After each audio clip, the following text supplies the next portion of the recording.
guys, this is Mana Goddess, or Mana, and one of my resolutions this year was actually to make more art-related videos. So, I decided to make, like a speed paint of my most recent drawing, and, basically a friend of mine came across a character reference sheet, which you can see, on the top right. At the bottom is my character, Bijou. But in any case, he shared it with me, and I knew I had to draw her. So, I messaged the owner of this cute character, her name's Lily, and the owner said, oh yeah, sure, if you want to draw her, that would be awesome. So, my immediate thought was, wow, she and Bijou would get along really well.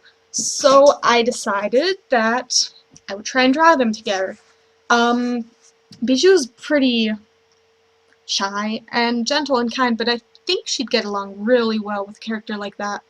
I knew right away it was going to be a chibi drawing, and you can see that, I went through a few sketches, and I did look up some references, like, how do I draw sitting, kneeling, whatever, chibis. But I was having some issues, as you might notice, because it was like, this doesn't look like a good sitting pose. And in the end, I decided to put him on swings because then I could excuse, like, the leg angle and everything. Problem one solved.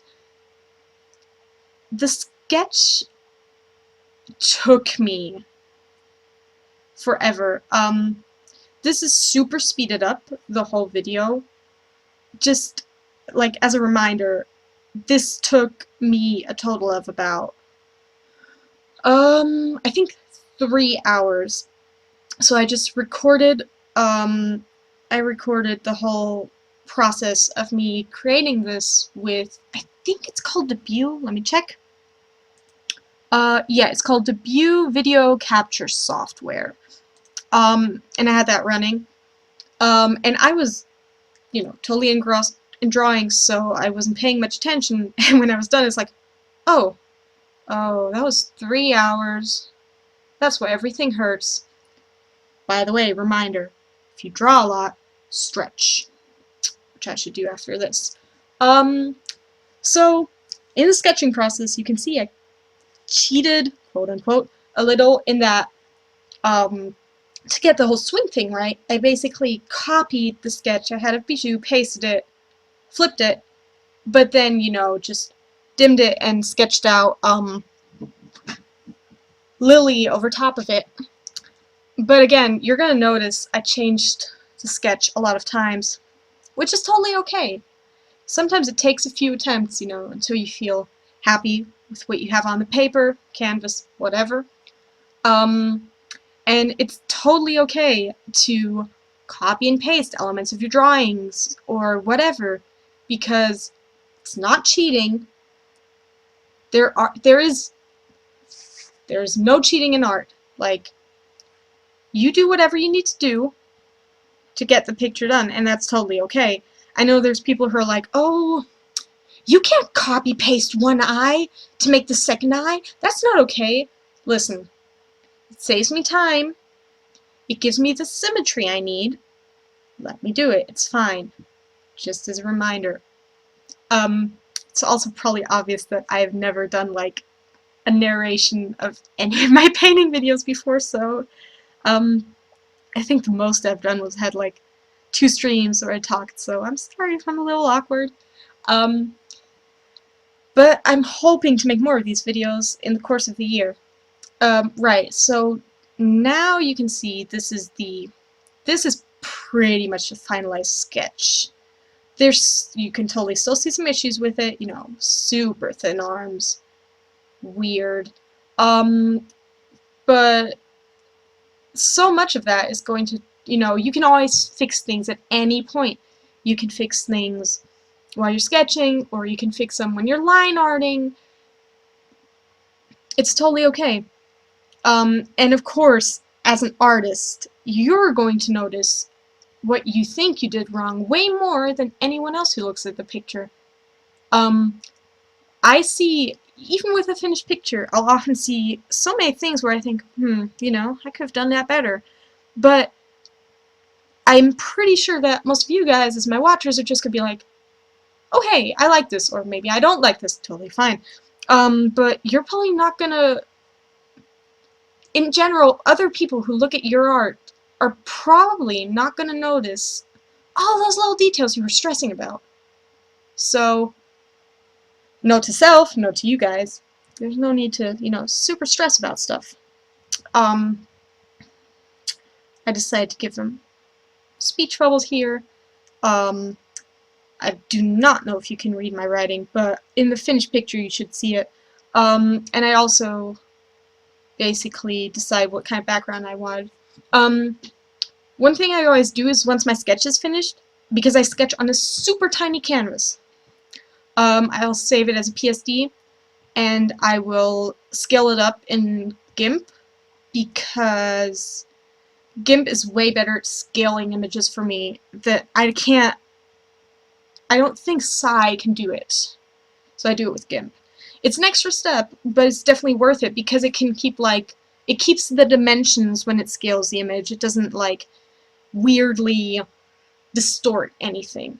Right. So we're on the line art, and you notice I'm making a I am doing the ears differently than the sketch was, because I've had, actually, for a while I've been thinking, Bijou's ears, she's a mouse, but her ears don't look very mousy, so I've been meaning to fix that, and I think I did okay with that today. Her mouth gave me so much trouble. Took me a few tries, but I'm pretty happy with how it turned out in the end. I think I actually changed it again. I don't think this is the final one.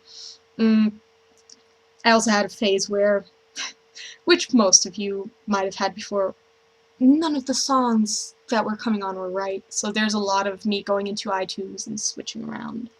And there's also a few times where I scaled her head because it felt so huge compared to her body, and yeah, it took me a few tries to get that the right size. And also, this part right here took me forever too, just the connection from her arm to, her torso. But yeah. Well, I also shortened her legs. You're gonna notice that now, because Bijou is really short. She's like 4'8", which is about, I don't know, I think it's like 1 meter 40. And I realized, oh, her knees can't be down there if everything else is there. Yeah. Then I'm really happy actually with how both of their dresses turn out.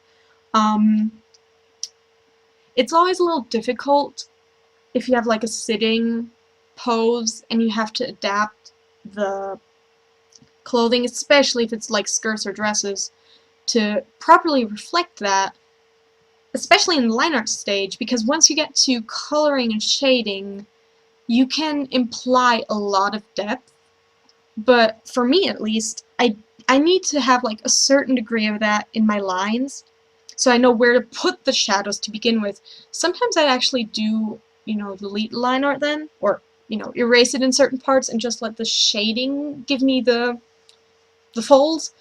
I still need to work on that, but the year's just started and I have a lot of time to improve.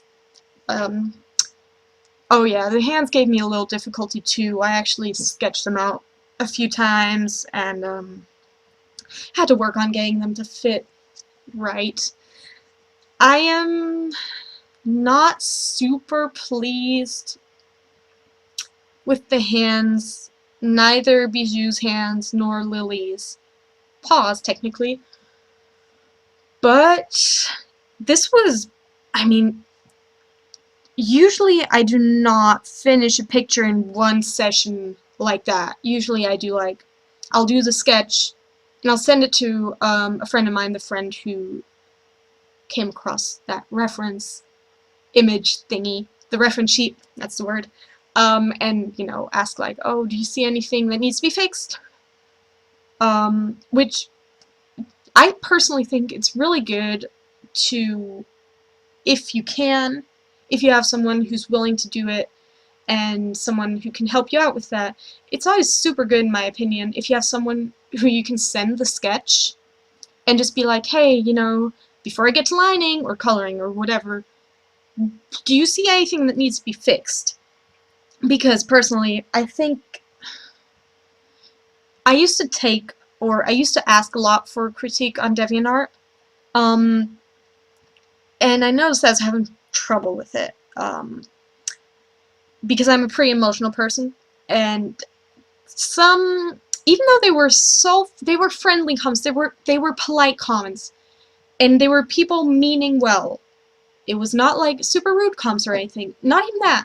But I noticed I was having extreme issue reading those comments from strangers, basically, and taking it as advice without being hurt or insulted, which is why I don't take, which is why I prefer not to get constructive criticism or any kind of criticism on DeviantArt at the moment, because I'd rather ask people I trust, show them the sketch and be like, hey, what can I fix?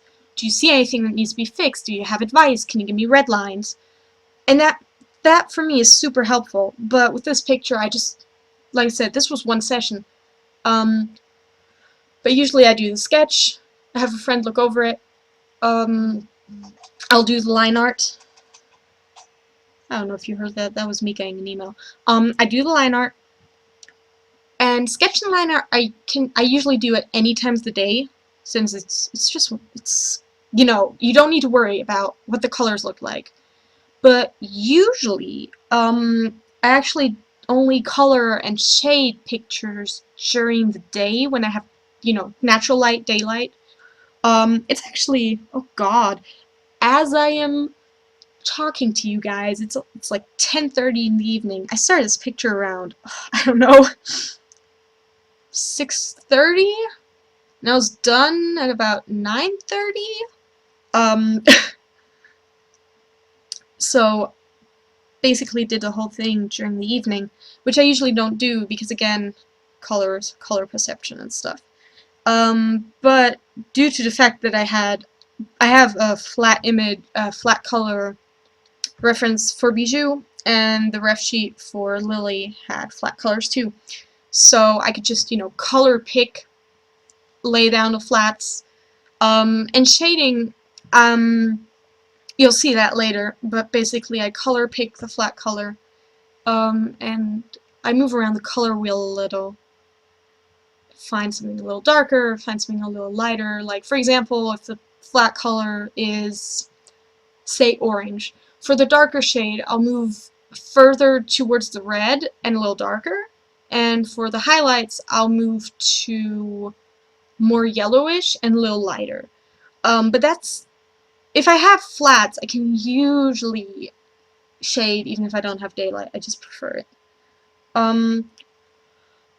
How I select a base is basically, I do not know if this works in all art, you know, in all art programs, but I will put my line art layer as the selection source, and with the magic wand tool I will select the area outside of the line art, and then I will invert it. So that basically makes sure that I have, basically it guarantees that I don't have like little gaps and stuff. It's very useful. And then I fill in the flats. I clip every flat color layer to the base, which is the mint green here. Flats first. I try to label them. It's not to say I always do, but I technically try. And once I have all the flats down, I put the shading on the individual layers. Yeah, you can see me color picking and naming stuff. It's not as clean as my usual images, in that, The line art is a little messy at times, but because when I started this, basically I started this with the intention of I'm going to record this for Speedpaint and a voiceover. So my goal was just to finish this whole thing in one day. I mean, you know, in one session, without pausing, without interruptions or anything. So considering that, I'm pretty happy. I will definitely have to practice or to work on my voiceover confidence. I will upload, or you're gonna see this on YouTube, basically. I'm going to try, in general, to do this with more of the things I create,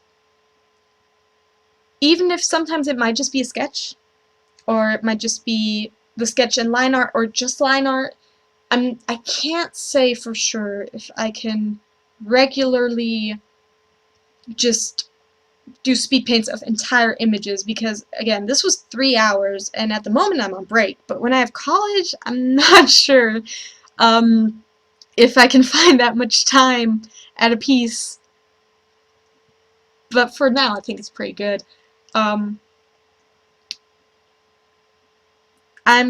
that was me fiddling with the background a little. I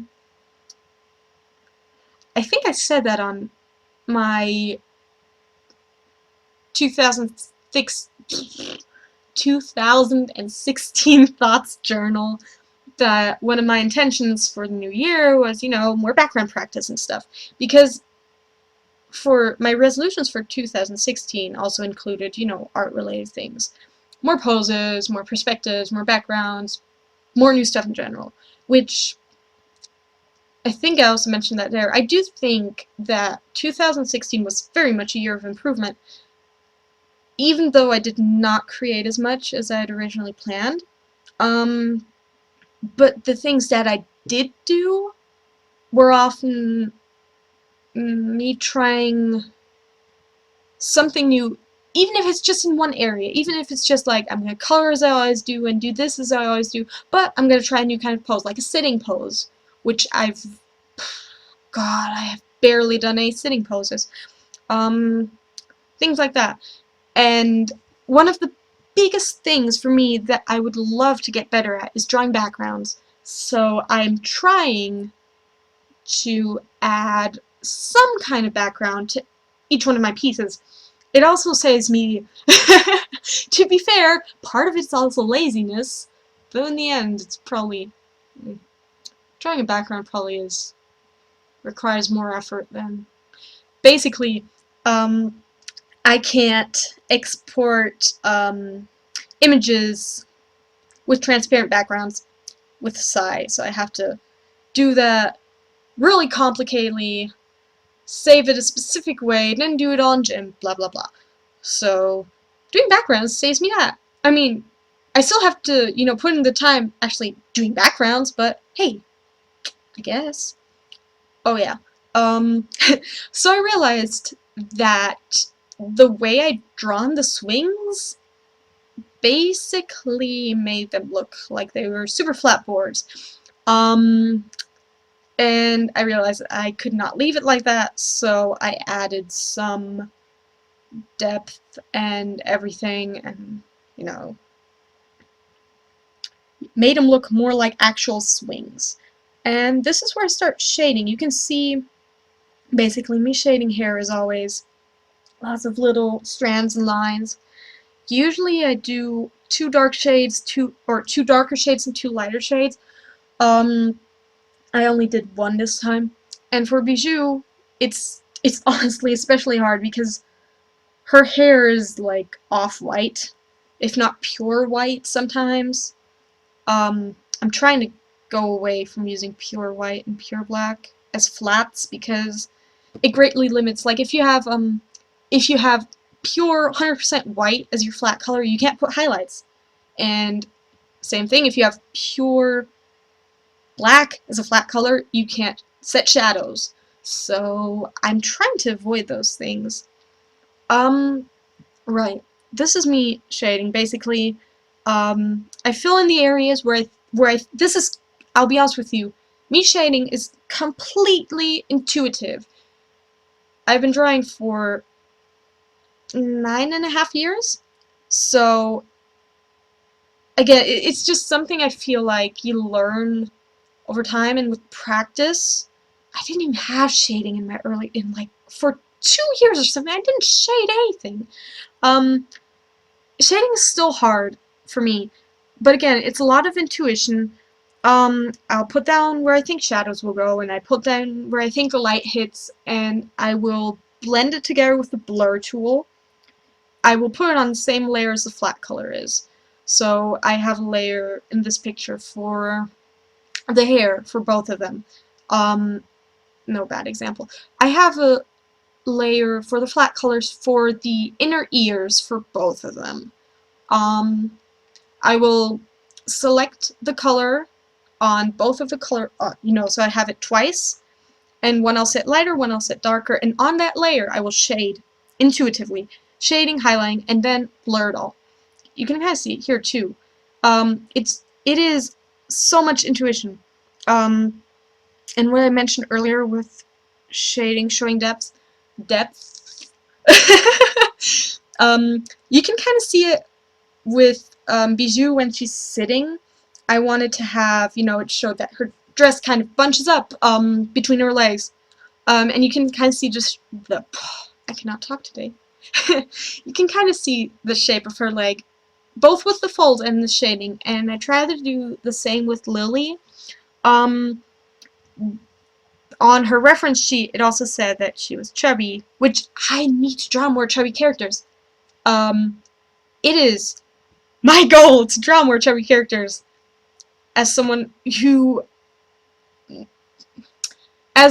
chubby herself, I love seeing, positive representation of people like me. So what better way to do that than to add on to that representation myself? Okay, this is almost done now, I think. I'm just adding I'm shading the skin, and I still need to shade Lily's fur. I didn't add any blush. Well, it's okay though. But yeah, put it all down, blur it all. Thank you guys so much for watching this, if you did. And if you have any questions or anything, you can always message me on DeviantArt, whatever. Thank you so much, and I hope you have a wonderful day, evening.